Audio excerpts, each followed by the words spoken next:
goes.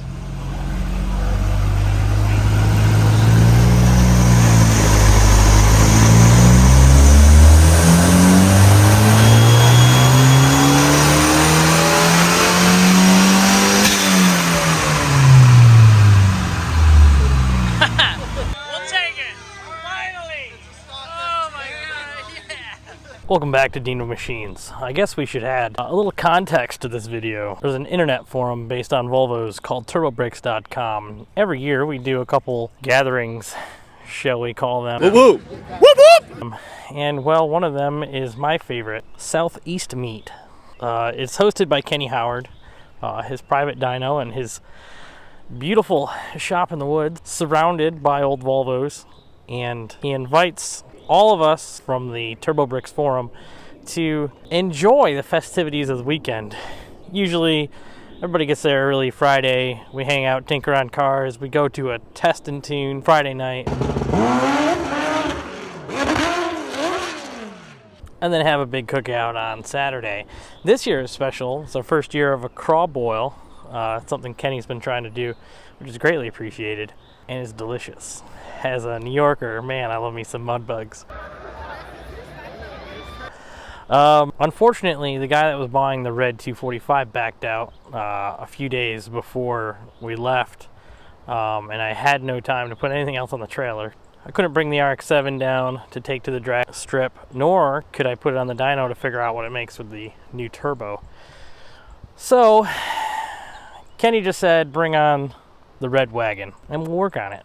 SouthEast Meet 2023. We got there Friday, bright and early. About 2 p.m.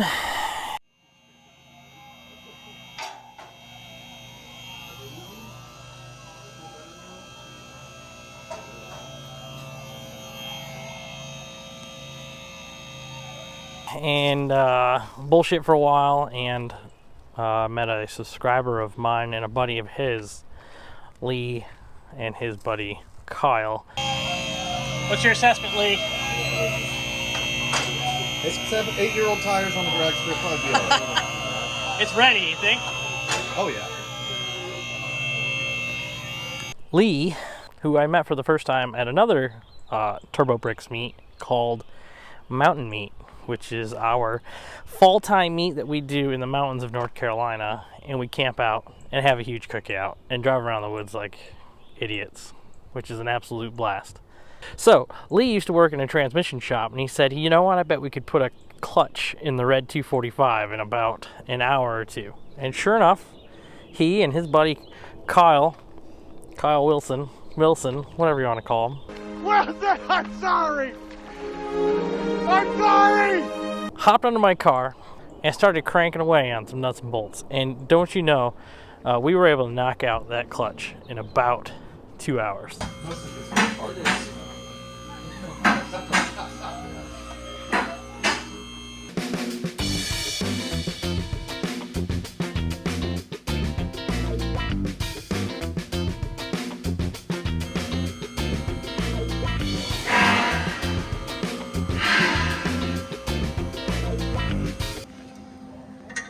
Make great progress on project cars when you let other people do the work, and you just stand around and jibber yapper and make stupid jokes. Alright, I'm missing one right? clutch bolt. And one pressure plate bolt. It's around here somewhere. Is it next to the hot dog buns? Could be. It's an Allen.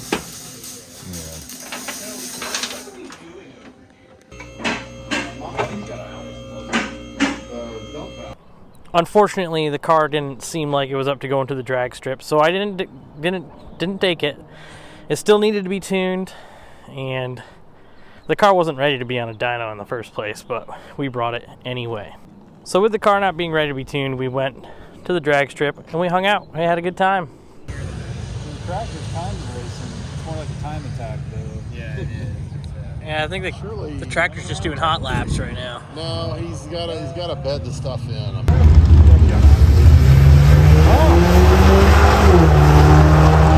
Take it off like lightning.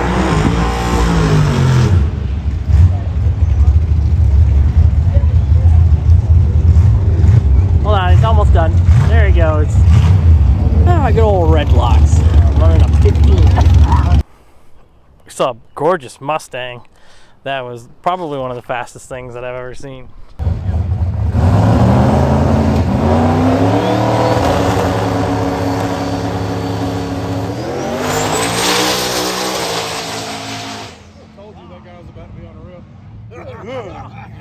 That was turbocharged. We sent a couple Volvos down the track as well, which is always hilarious because they're about 15-second passes. And we did see a guy on a bike wreck.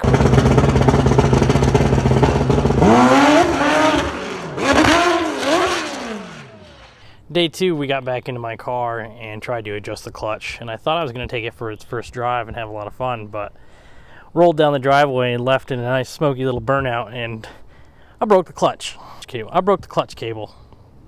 That's what happened. I broke the clutch cable.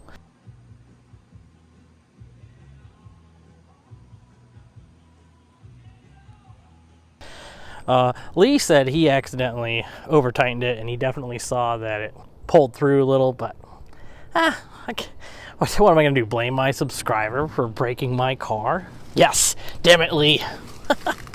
No, it's okay. It was quite rusty, and so it's obviously not his fault. But alas, being in the land of Schmock's Volvos, hosted by Kenny Howard again, he had a 242 with a manual. I think it was an M46, but it's a factory cable clutch kind of setup, so makes no difference to me.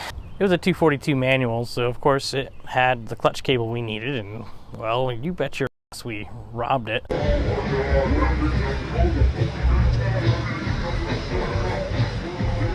Comment down below if you think Kenny should sell me that red 242 and we should do something fun with it. I do like 242s. So with the installation of a new clutch cable,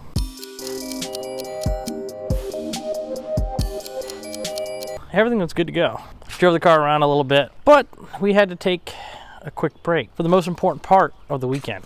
The mud bugs. Yeah, we had to enjoy the craw boil. Southeast Meet 2023. What do you think? It's exciting, isn't it? It was very exciting. Lots going on. That's a big sucker. Those are the rejects? Yeah. Eat them anyway. Take those out to my lake. Ooh, that looks good.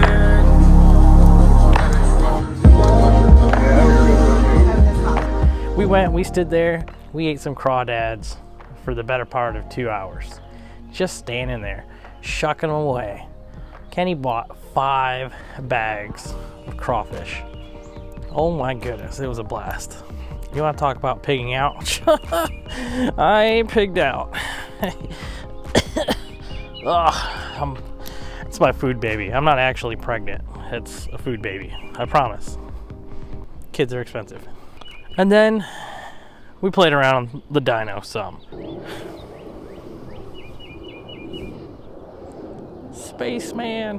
One of the other guys pulled out a Jeep DJ with a B230 FT swap. I didn't get a whole lot of footage of the drag strip, but man, you want to talk about a sweet little Jeep. This thing was picking a tire leaving the line. I think it was doing like 13-second passes, which is kind of scary in a short wheelbase Jeep if you think about it.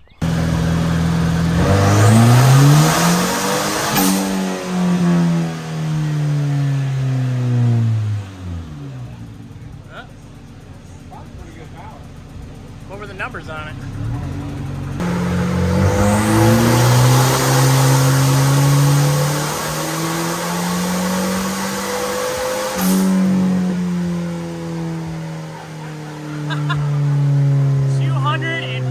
Horsepower, 360 torque. It's the American dream. Then we took the red wagon and we put it on a dyno. Sam Collier tuned it, which is pretty sweet. He's the guy that keeps Randy Popes in check, keeps him going fast. He's the one who does all the tuning for Randy Popes, and he is a a friend of mine through Kenny Howard and through Volvos in general. Man, he spent 2 hours playing around with this car, and this car was not ready for a dyno whatsoever. It still had the fuel pressure gauges on it and the adjustable pressure regulator that I threw on there just to see if I was getting any sort of fuel pressure. It was terrible. This car, it was not ready for a dyno. But Sam still took it upon himself to spend a couple hours tuning this car, and it made some incredible power. Oh my God. Kyle, what do you think? It's Numbers? Yeah, we'll do, 200.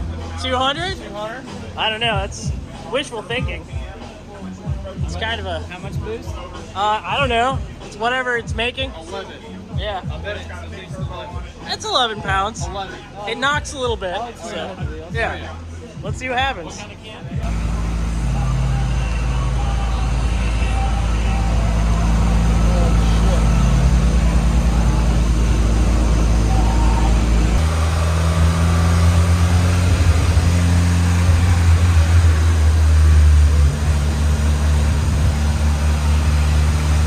I don't know if he's going for a pull yet.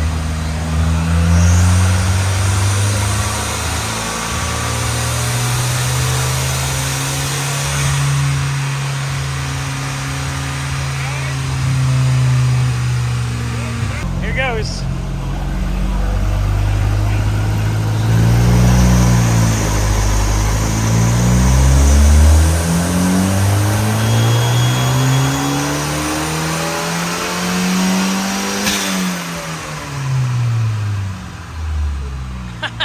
$141, $158. We'll take it.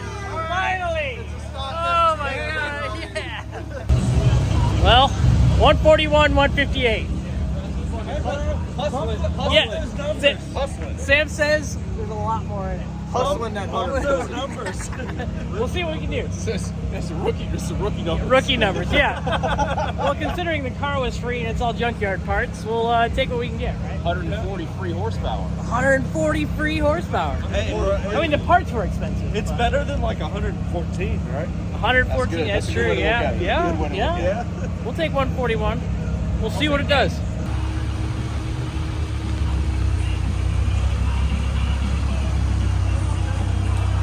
Let's do it, baby. Sam Collier is Randy Pope's personal driving instructor, Yeah. right? You keep him Just fast. trying to help him out. Let's see what she does. Let's see what she does.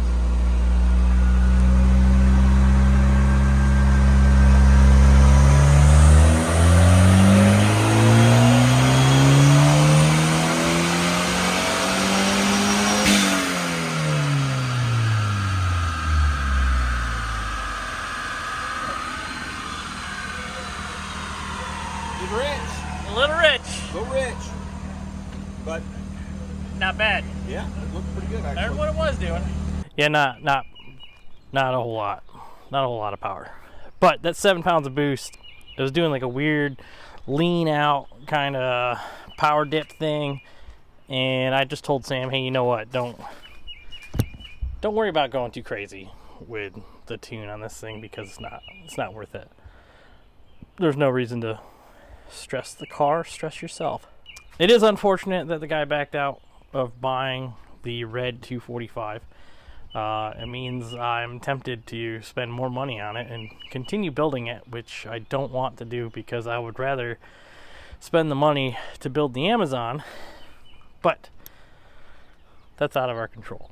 The third day was uneventful, just swung by, picked up the truck, drove home. We did dodge the tornadoes that happened around the LaGrange, Georgia area. Thankfully, we didn't deal with any of that. We were about an hour behind it though, so it was close. Next video is going to be doing the fuel pump on this car, which happened the day after we got back from SouthEast meet, which is awful because guess what car has a brand new fuel pump in it? That one. Or it did. It's a couple days later now. So that fuel pump is now in this car because I had to get to work and now that car is no longer driving again. So that's how it goes. Thanks for watching Dyno Machines. I love you. How about you get in your garage and you fix something, huh? Have a good day.